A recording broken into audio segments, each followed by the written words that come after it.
So in the morning session, we have completed the assertion topic. So we have seen like why we are going for assertion, so many types of assertions, what are the things you have to mention and where you can write these assertions, how to compile, simulate, everything. You people understood, right? Anybody having any doubts regarding the morning session? Clear, ma'am. Okay. So the last and final topic in system Verilog language is coverages. Okay. So these assertions and coverages are not only limited to system Verilog, but they were also expanded into UVM methodologies. So when you're going to learn this UVM methodologies, there also you came across assertions and coverages. Okay. So these two topics are common in system Verilog and UVM. Okay, so and from interview point of view also, these two are more important topics, and also in the way of verification. So in verification also, these two topics are important because normally you are writing a verification environment, so you'll get to know. That's it, means whether your design is working properly or not, you'll get to know just by simply writing a verification environment and you'll verify it. Instead of writing directly the test bench, you are writing a verification environment and you are verifying your design. But what about like whether your design is correctly working or not? Whatever the design, it has to work. For what purpose they have created the design, is it fulfilled or not? That has to be checked by our verification engineers. So apart from verification environment, we are going to check that design by writing assertions, by writing different test cases, by writing coverages. Okay. So assertions, we have already discussed it. So by observing the output waveform, we are going to write the assertions.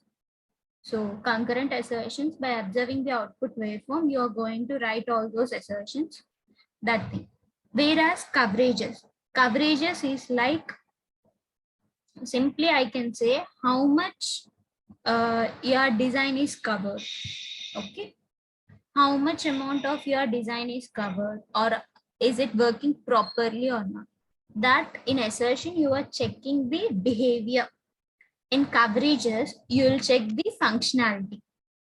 Okay, so what does it will get to know? So coverage is used to measure tested and untested portions of your design. Okay. What are the tested and untested portions of your design can be known by writing coverages. Okay.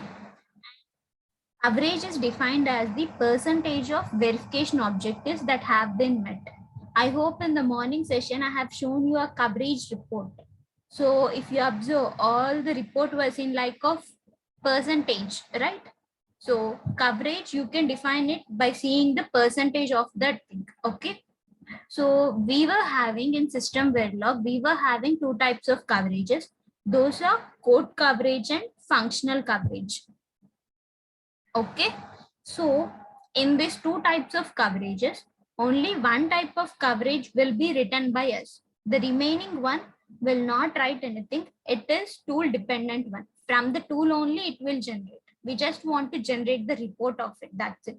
We don't need to write any code or anything. Okay. So it was inbuilt in the tool. Only one type of coverage only we'll be writing. We'll be writing by the verification engineers. The other type, it's like inbuilt in the tool. You just have to generate that report. That's it. You don't need to write any code. You don't need to write anything. Okay. So code coverage is inbuilt in the tool. You'll not write anything regarding your code coverage. Only the part which you will be writing is the functional coverage. Clear? When we go deep into it, we'll get to know, you will get to know like why we are going for this. Okay. So code coverage, what does this code coverage does? In the name itself, it was saying that it will cover how much amount of code is compiled or simulated, or how much amount of code is covered in your simulation. Okay, so what means, how much amount of code means, like it can comes under line coverage, line or statement coverage. You will be having if else blocks, case blocks, or always blocks you will be having, right? You can have so many always blocks. So those are called as blocks. So how many blocks are covered? Conditional, if you are writing any conditions like if else or something like that, how many conditions you have written totally and how many are covered, it will calculate by itself. Okay, so branch coverage, if you are having any branches in your design, means like any path from here to here, from there to there, like intermediate from A to B to C, it has to execute in that way, that's called as a branch. So how many branches you have mentioned in your design and how much it has covered. Toggle coverage is nothing but you will be having a single bit signals, right? Like reset signal and something like write enable signal. So all these are single bit signal. How many single bit signals you are having? How many times they were toggling? Like 1 and 0. Okay. So how many times they were toggling, whether they were toggling properly or not. So that comes under your toggle coverage. Path coverage is also like in which path, your code was going, so that comes under your path coverage. Whereas FSM coverage, you will be writing Mila FSM, Mura FSM, right? For that those are FSMs we were writing in our code. So that coverage, if you are mentioning any FSM in your code, FSM part of thing, so that can be comes under FSM coverage. That code will be covered under FSM coverage. Okay, so code coverage measures how much of the design code is exercised. How much of the design code? It's not like looking into any functionality or nothing like that. It was just how much of design code is exercised. So it includes, code coverage includes, so number of lines, conditions. So all these are different types of code coverage. Okay. So for this code coverage, for all this checking, whether these many lines are there, how many lines are there, how many are covered, no need to write any code.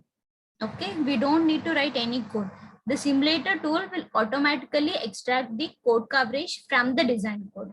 So it is inbuilt in the tool, it will automatically extract the code coverage. Okay, no need to write any separate coding for the code coverage. Clear? So these are the so many types that you will have in your code coverage. Anybody having any doubts?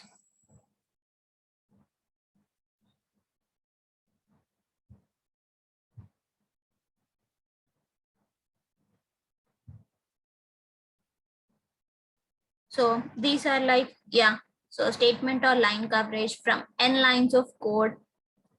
So how many statements are covered in a simulation? Let's say like this code coverage will also vary according to your test cases.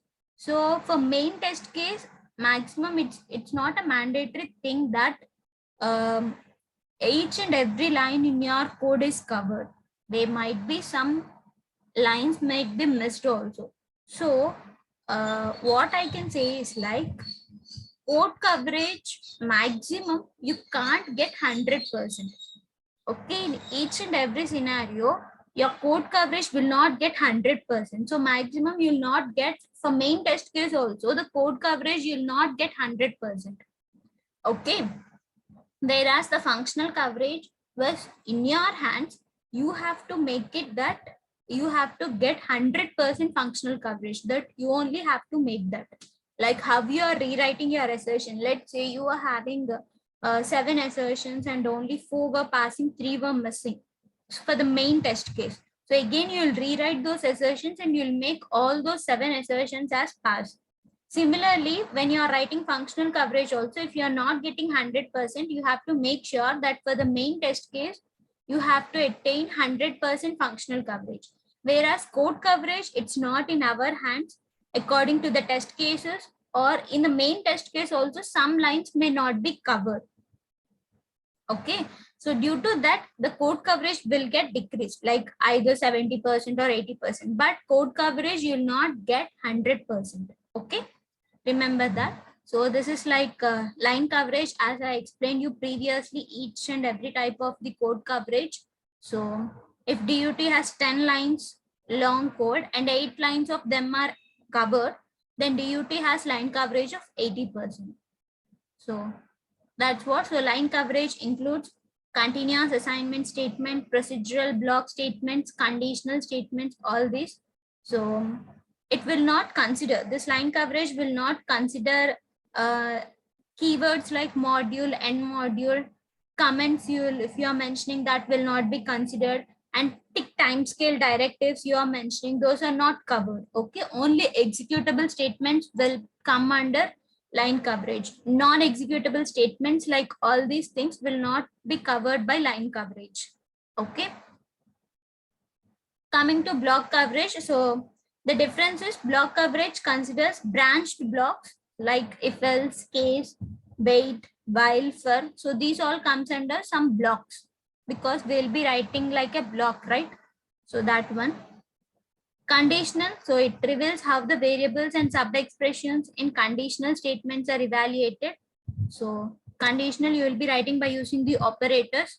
So that one thing. And branch or decision coverage. So here it comes like ternary operator also. So it reports true or false conditions like for all these things.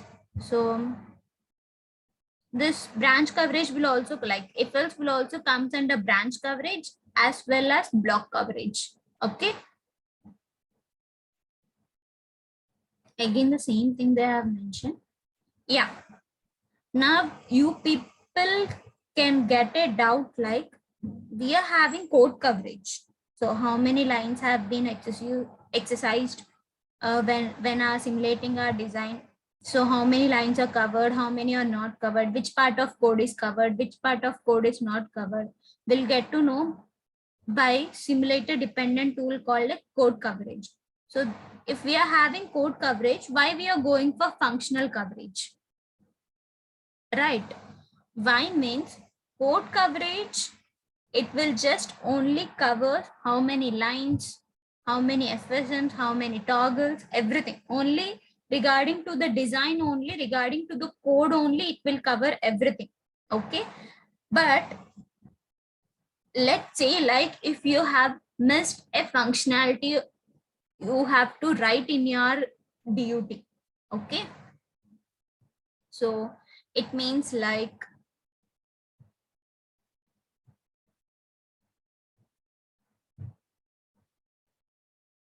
so let's take an SRAM. So initially what it was, so if it is reset, so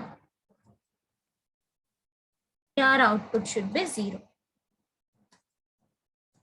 Else if WR is high, you were writing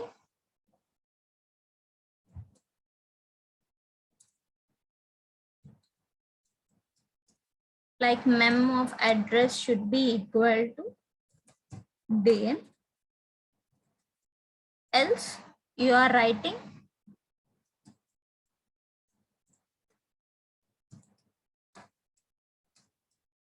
so this is your SRAM code, right?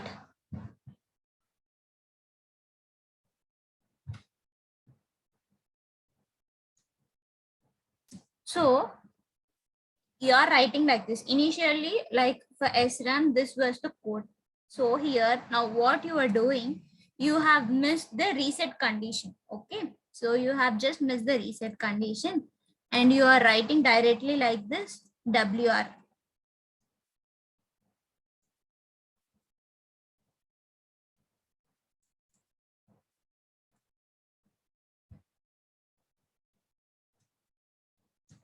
So here you are mentioning the operation like this.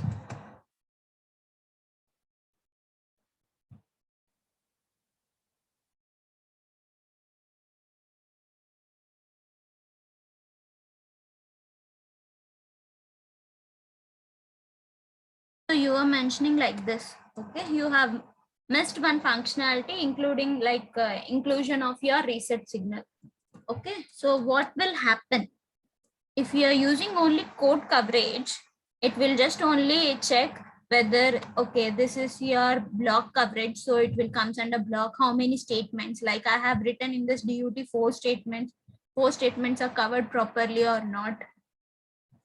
Okay, whether the condition is satisfied or not, if WR is high or not, if it is 0 or not, it will check all these things.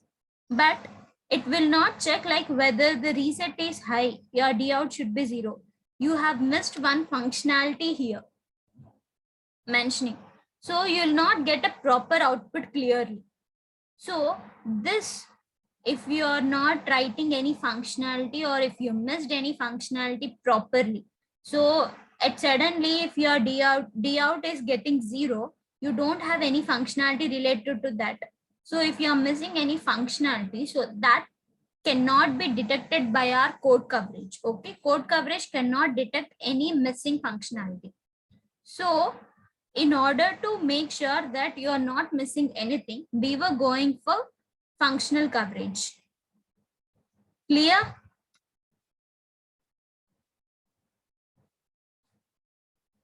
See, code coverage cannot detect conditions that are not in the code.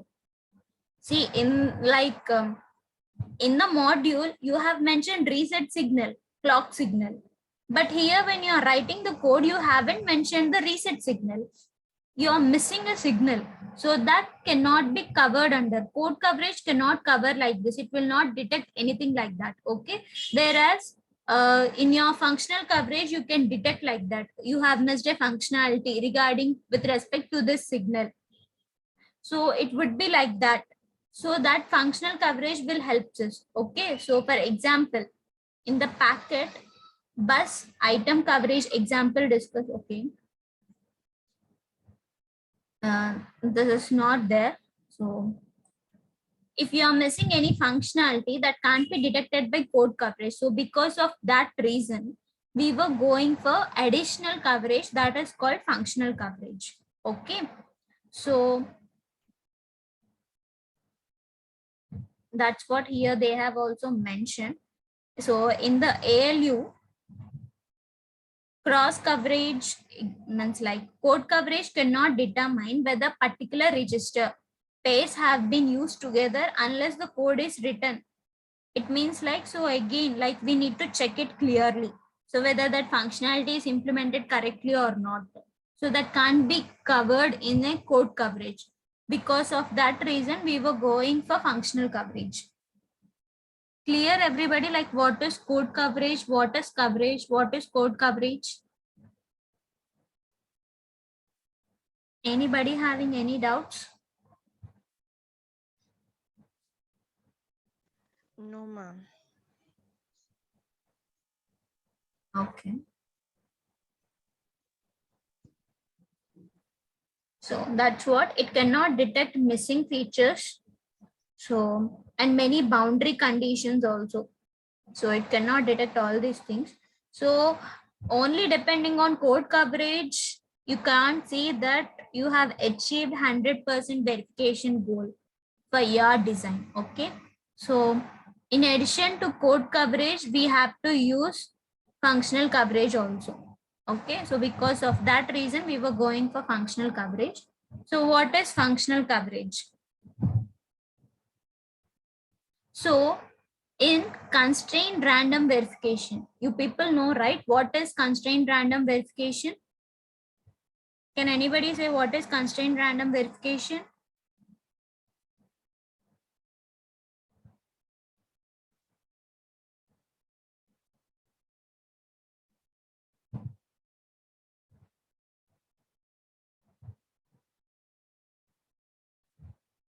Come on. Nobody knows it.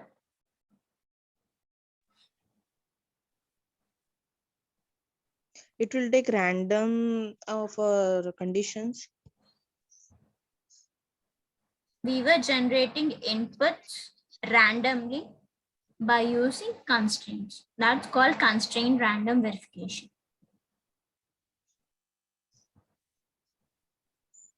Have you forgotten the concept constraints? No, No, ma'am. Like ma'am. we will control the randomness of a variable, ma'am. Yeah. So in that random verification, constrained random verification, we were generating random values only, right? So we don't know how many values are generated. Some values may only be coming to the DUT, some values may not be generated. Let's say, for example, if you're instead of rand C, you are just using rand function. Okay. So in that rand function for a 32-bit variable, if you are using a rand keyword, you will get to means like the repeated values will be there. So you don't know what are the values that were not generated by that.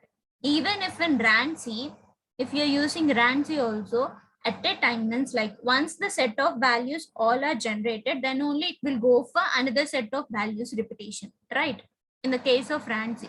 So you need to know whether all set of values are generated properly or not. There might be some missing values also, right? We don't know due to some delays or due to some external things. We don't know whether they are generating properly or not. In order to check that one, we will write our functional coverage. Okay. So in CRV, all the features are generated randomly. So verification engineer needs to know information about the verified feature of DUT. So features are generated randomly. So we need to know what are the features that were verified for the DUT. And if we know the verified features, then we can go for the non-verified features. What are the features that were not verified by the DUT? So then we can analyze that. And if that were not generated properly by this random functionality, we have to write some other things. Either like we have to write a direct testing for all those untested features or unverified features. So we have to do like that. So system verilog provides a mechanism to know the untested feature using functional coverage. So it's really difficult only just by observing the waveform. You don't know whether all the features are generated properly or not. So in order to know the untested portions, as I already said you in the beginning of coverage, coverage is nothing but it will let you know what are the tested and untested portions of your design. So in order to know the untested features in my design, I'll write a functional coverage for that. Okay. So this is very important to any verification approach since it is one of the factors used to determine when testing is done. So it's most important factor. And here 100% functional coverage indicates that all items in the test plan have been tested. Means all types of features are tested by this DUT.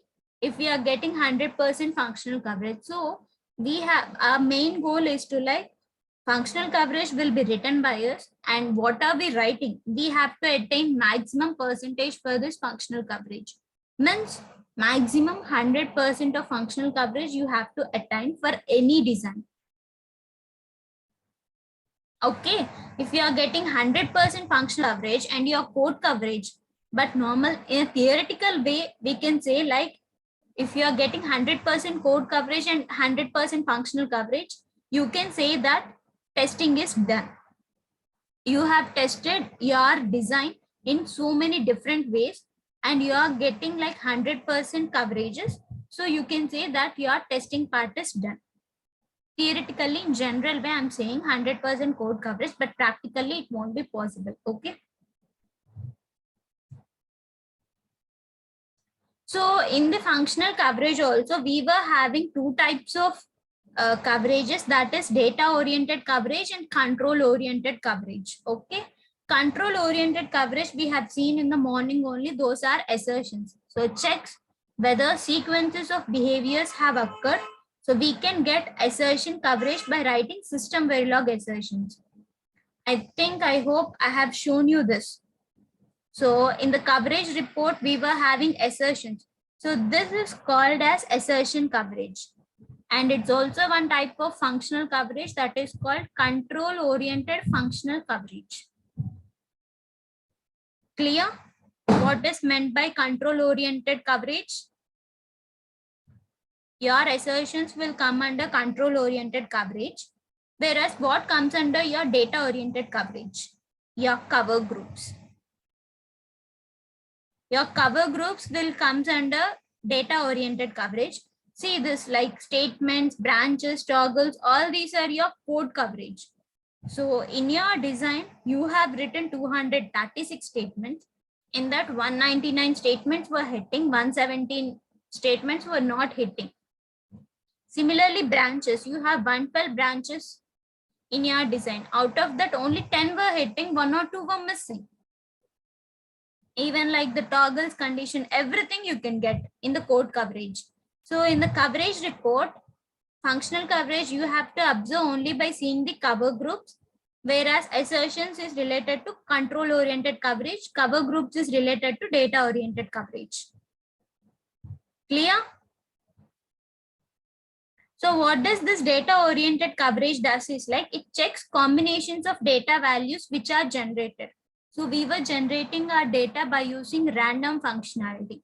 So how many combinations of data have been generated, whether they were generated properly or not, whether we were getting exact combinations or not, or any repeated combinations we were getting. So for checking that one, we'll go for data oriented coverage. This data oriented coverage can be written by using cover groups, that is called coverage groups, coverage points, and also by cross coverage. I'll discuss with you what all are these, like what are cover groups, cover points, and cross coverage in the later slides. Up to here, clear everybody? What is functional coverage? What is data oriented? What is control oriented coverage? Everything?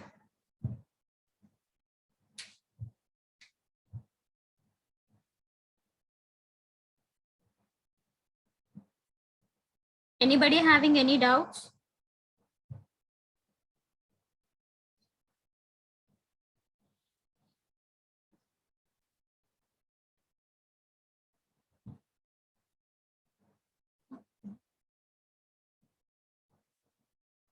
So these are some of the differences between code coverage and functional coverage. If you go through it, I think you'll get to know it. So what are the important things only? I'm just covering it. Differences, if you just go through it, you'll get to know it. So yeah, these two are the most frequently asked interview questions. Okay. So they'll ask, okay, let's say your code coverage is 100% and your functional coverage is not. Then what does it mean? So these are some of the reasons. So there could be a bug in your functional coverage block, which is not recording the execute scenario. So we have to debug that one. There might be a bug chance in our functional coverage. And if we are not getting functional coverage 100%, there might be scenarios that some untested portions were there in our design. So we have to debug what are all the untested portions, and again we have to write in order to pass those tests. Okay. And one more thing, even if a feature is not implemented in the design, if we are having any missing feature in our design, code coverage will not report that. Only functional coverage can report that. So all these are some of the reasons where you can't get functional coverage 100%. Okay. And the same question vice versa also they can ask, like let's say you are having a functional coverage 100% and your code coverage is not even 70 or 80, it was just only 30 or 40. So what does it mean by then? So the functional coverage, there are also reasons like functional coverage will hit due to faulty pause, but some of the DUT code may not get exercised. Some of the DUT, DUT code, if it's not get exercised properly, you'll not get code coverage nicely. And some configurable IP issues you will be having. And if RTL designer, if designer adds new code to the design and the verification engineer was not aware of that new code, so then you that code coverage will not be covered properly because you are not writing any code related to that added features in the design, right? So then for those features, you are not writing any code in your verification environment. Those newly added codes were not exercised by the code coverage. So you not get code coverage 100%. Clear?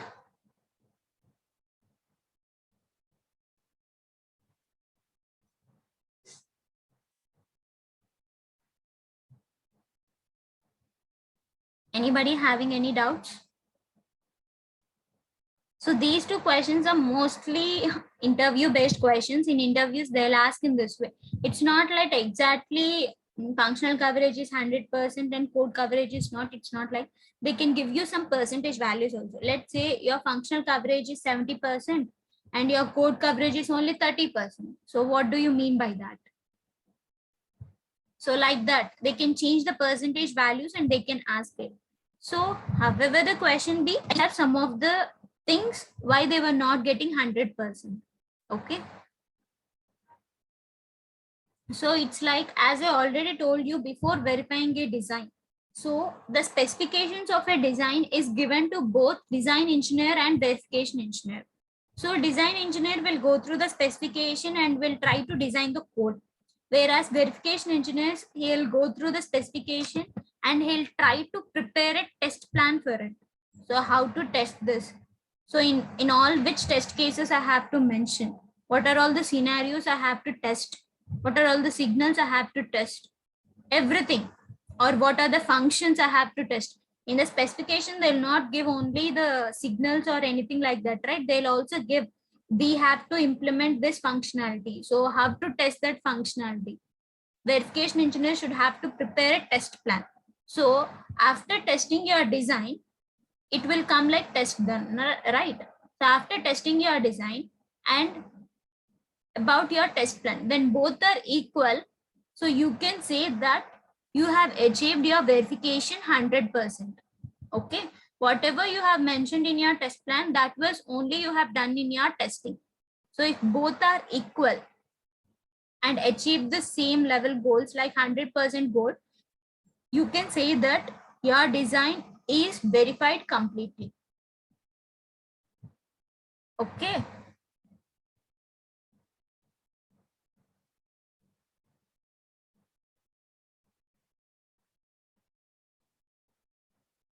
Yes, there might be another question also for some things, like for some designs, we will be writing a direct test cases. Direct testing, it means like linear test bench. You are giving all your inputs linearly. You are not generating your inputs randomly, but you are generating your inputs linearly. So as I'm generating the inputs linearly, so you might say that I don't need to write any functional coverage because I have covered all the possible combinations of data. But if design is growing, so complexity will also increase. So if you are writing direct test cases also, you might miss some data values in the combination. So that you can't be, it's like a normal human error only, right? So we may also miss because if you are having 32-bit data signal, you have to write 2-power 32 combinations. Let's say for all those 2-power 32 combinations, you need to write like some 1,000 lines of code. In 1,000 lines of code, you have to give 2-power 32 combinations. You don't know like in the first line which combination you gave and in the last line which combination you gave. You might miss something. That's a human error. So for those things also, can, if you write a functional coverage simply for direct testing also, it would help you what are the missing test cases you have missed when you are writing the data. Okay, the combinations of data. So this is like the explanation of all these things by taking an example and everything. Clear up to here? Everybody having any doubts, you can ask me. I'll just share a new meeting ID so that you people can join there.